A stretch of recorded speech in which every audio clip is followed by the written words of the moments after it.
รักเมืองไทยแล้วมาอยู่เมืองไทยหลายปีหลายปี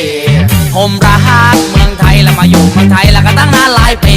ติดอกชอบใจสาวเมืองไทยเนี่ยก็ดูสวยดีชอบไปเที่ยวพัทยาเดินไปเดินมาเจอแต่ของดีๆไทยแลนด์แลนด์ออฟสมัยฝรั่งชอบใจ very happy ชอบตุก